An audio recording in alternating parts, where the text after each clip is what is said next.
Hello and welcome to the first Tullie Textiles of 2025. So I thought that for today's session we'd have a look at another type of embroidery and we'll do a couple of different variations. So we're going to do woven and whipped wheels. So I've got a little sample to show you here.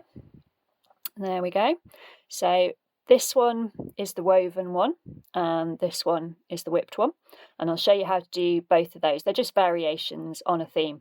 If you've watched the Yorkshire buttons video, then the whipped one in particular will be very familiar. So let's start as always by having a look at what we're going to need. So you're going to need some fabric to do your stitching on. This is done on just a bit of scrap cotton that I had. This is done on a bit of scrap blanket, so you can do it on anything. You're going to need some thread to stitch with. So again, on the cotton I used embroidery thread, and for this demo on the blanket I'm going to use some thin wool. So this is about a 4-ply or a sock yarn, something like that, something nice and lightweight. You can obviously do it with thicker yarn, but you'll find it much easier to use something fairly fine. And I've got a couple of different colours there, but you can do it in the same colours, that's fine. You're going to need ideally 2 needles, one sharp needle that will get through your fabric nice and easily, and one blunt needle that won't go through so easily for the weaving in and out. This isn't essential, so if you've only got one, go for the sharper one. But if you have a blunt needle, like a tapestry needle or something to hand, that's quite useful. Scissors for snipping your thread. And what I find quite helpful to make my woven and whipped wheels more circular is something to mark circles with. So I'm just using a fabric marker here, more because I'm hoping it will show up better on the video. If I was doing it by myself, you might be able to just about see. I just used a faint pale coloured pencil just to mark the circles on there. If you're very good at kind of judging shapes and things without drawing them on, you don't need to do this bit, you just might find it useful. So that's what we're going to need, and I think without much further ado, we'll get going. So as I say, I'm going to mark my circles on to start with, and we're going to start with the woven wheel because that's the most simple one. So all I'm going to do is I'm going to just draw a circle on here. Obviously you could draw around something circular to get a more circular circle. And what we're going to do is we're going to start off by making some spokes. So I'm going to start off with this blue colour in my sharp needle because I want to be going through the fabric to do this. Okay, didn't make a terribly good job of that. Let's try again. This looks a bit more promising. There we go. So just got a length of that. And to do the woven wheel, you need an uneven number of spokes. Okay, so I'm going to go, I think probably for 7. The exact number doesn't matter, and the bigger your circle, probably the more you're going to want. But what does matter is that there's an uneven number. So what I've done is I've started at the edge of the circle and I've come to the centre. And now I'm going to go back to the edge, back to the centre, 2, 3, trying to keep them roughly evenly spaced, 4, but regular viewers will know that measuring isn't really my strong point, 5, 6.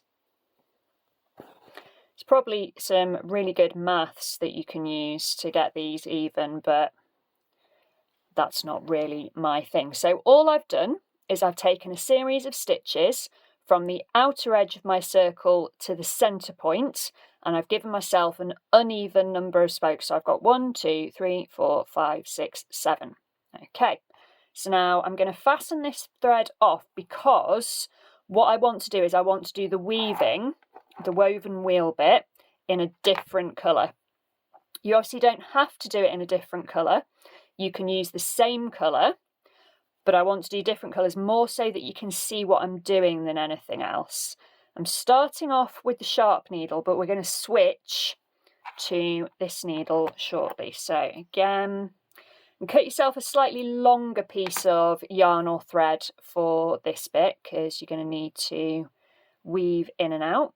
And it's really lovely and simple, because what we're going to do is we're going to come up just in the centre between two of these spokes. Doesn't matter which two, but somewhere between two of the spokes, as close to the centre as you can get.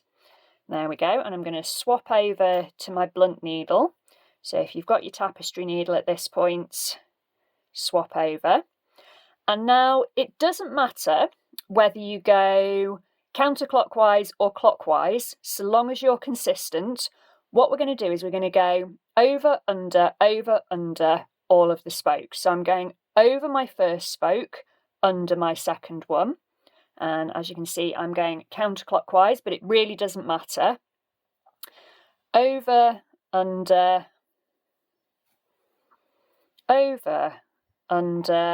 and this is where you can see it's useful to have a blunt needle, because I'm not going through the fabric at all. I am literally just weaving over, under each of the spokes. And what you should find as you go round is that on alternate rounds, if you went over a spoke before, you're going under it, and if you went under it, you're going over it. So last time I went under this spoke, so this time I'm going over, under. You can do a few at a time and just kind of squidge your stitches slightly down. Over, under. Depending on the size of your circle and the yarn you're using will affect how many you can do at a time. You might only be able to do an over and an under before you come up again. We're just going to go round and round, round and round and round. And other ways that you could play around with this is, rather than using yarn or thread to weave, you could use something like fine ribbon. So you could, once you've made your spokes with the yarn or the thread, you could weave a fine ribbon under and over and under and over, and that'll give you kind of like, almost like a little rosebud sort of look. So you can see it, once you get going, it grows pretty quickly, and I find it easier to sort of keep turning the fabric as I'm going round and round, over and under, just making sure that I'm alternating. So if I've been under one the last round, I'm going over, and vice versa, and always moving round in the same direction. So I'm carrying on counterclockwise. And you can see that's starting to build up quite nicely. And it really does, the type of thread that you use for this really does affect the outcome. So the one that I showed you before was done in a cotton perle, not a particularly fine cotton perle, but much finer than this. And it has given quite a different effect. This feels quite nice and solid. It's quite good. And basically you just keep going until you've filled up all of your spokes. Or you can choose to leave it sort of partially done, so that some of kind of the ends of the spokes are showing. And this is where you can see whether you've done really even stitches. So you can see this one is much longer than this one. That's because I didn't spend huge amounts of time making sure that I'd got everything accurate, because that's just not really the way I work. Now, quite helpfully, I'm coming to the end of my thread, so I'm just going to keep going one more, and then I'm going to swap back to my sharp needle to take it back through to the reverse. So that's an over, so I'm just going to do that, just take it through to the back, and I'm going to finish it off with a little knot. You could, of course, weave it in kind of underneath, and that is the woven wheel. So we made an uneven number of spokes within a circle, came up in the centre between two spokes, and we've gone over, under, round and round and round, till we get this lovely wheel effect. And I'll show you again the one in embroidery thread. So you can see it's the same stitch, but different threads gives a different effect. So have a go at that one, and then if you like that one, you could have a go at doing a whipped wheel, which is slightly more difficult, but not much more difficult. So again, I'm going to start by making spokes, and for the whipped wheel, we want an even number of spokes. So for the woven wheel, this one that we've just done here, we want an uneven number. For this one, we want an even number. So again, just so you can see what I'm doing more than anything, I'm going to draw a circle. And as I say, feel free to actually draw around something circular. And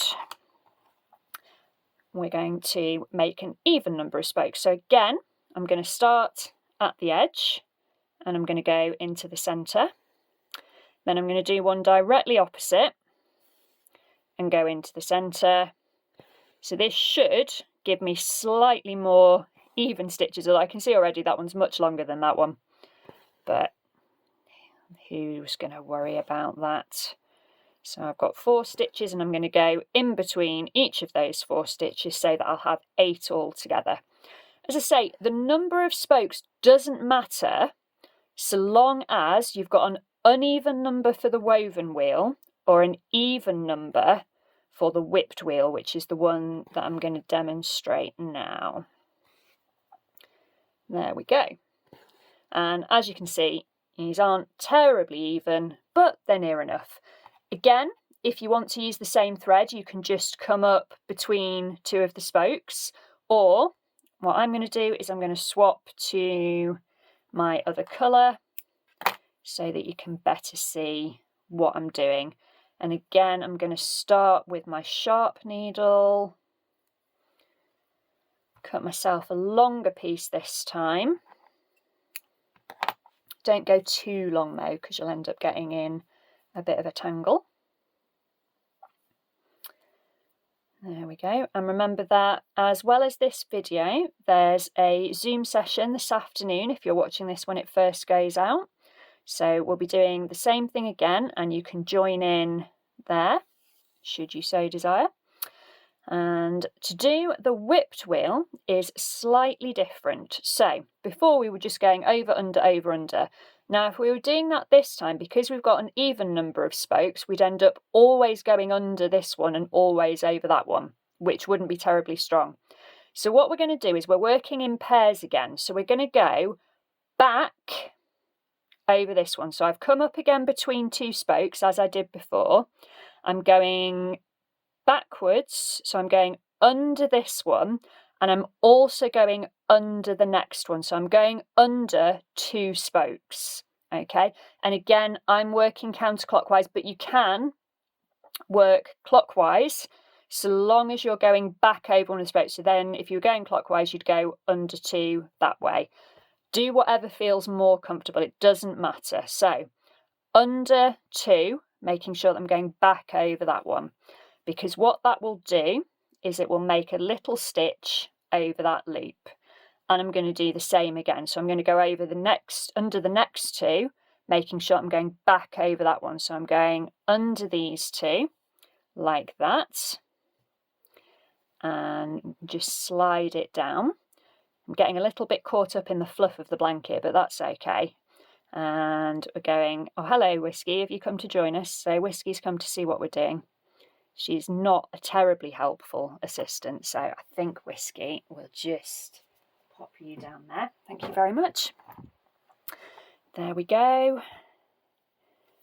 And so working round again and again in pairs, going under, under, round and round. So mentioned before, if you've done the Yorkshire buttons, this is what we did on there. We made a set of spokes in a slightly different way, and we went under, under. Now actually, what I'm noticing is I'm getting quite caught up in the fluff of this fabric, and that's partly because I'm still using my sharp needle. So I'm going to switch over to this one and have another go. There we go. So always working in pairs. So if there's a slightly odd jump in the video there, it's because I had to stop it to remove Whiskey the cat, because she'd very unhelpfully come and crash the video. So basically we just carry on like we did before, going round and round, but this time we're always going under 2, making sure that we go back over the first of that pair. Kind of makes more sense when you do it, really. And what you should end up with is these nice little back stitches over your spokes. It's much easier with this blunt needle, actually. That's much easier to work with. I'm not getting as caught up in the fibres of the blanket. So I'm just going to do a few more rounds just to show you it coming together. So I'm working in these pairs, just going under 2 at a time, but starting with a back stitch. So I'm looping over the first of the pair. So always working in pairs, going and back stitching under the first one, but going under the 2, sort of in a oneer, if that makes sense. So working in pairs, back over and under 2. And hopefully you can see how that's starting to pull together. So again, working in the pairs. I'm going to work on these 2, back under that one, but under the 2 at a time. And if you want to, you can kind of sort of squidge your stitches down to make it a bit denser. And again, like with the woven wheel, you can go right to the edge, or you can stop before you get to that point. It's entirely up to you. There we go. So this is our first Tullie Textiles of 2025. And in exciting news, Tullie is going to be reopening fully on the 15th of February, so it's not that far away. So keep an eye out for all the exciting things that are happening there. In the meantime, if you look on the Tullie Textiles playlist on my YouTube channel, I'm Helen Walsh, Delicate Stitches, you can find lots of other videos showing you different techniques that we've had a go at in our Tullie Textiles sessions. So you can have a little watch of those in a little go. So I'm filling up nicely here. Not going to go too much further. I think it's quite nice having kind of different coloured spokes to your filling stitch. It gives sort of a different effect. But as I say, there's nothing to stop you doing it all the same colour, just for sort of the purposes of demonstration. I think it's just a little bit easier to show you this way. There we go. So I'm going to leave it there, because I keep getting caught on the edge of my fabric. So again, I'm going to switch back to my sharp needle, like so, and I'm just going to take that back over that one to finish off, and finish that off on the back. And it is nice just to experiment with different fabrics and threads for this, because if I show you these 2 examples, then we've got the ones that I've done for you just now with the wool. They're quite chunky, a bit fluffy. And then these ones in the embroidery thread are much finer. It gives you a different effect. And again, I've kind of mixed the colours up on that, except on the woven one where I did it all in the green. So have a go. Try it with some different threads, see how you get on, and as always, let me know what you think. Let me know if you hit any roadblocks and need any assistance, and if you've got any ideas for future sessions that you'd like to see, then drop me a line. But until then, happy stitching, and I look forward to seeing you next month.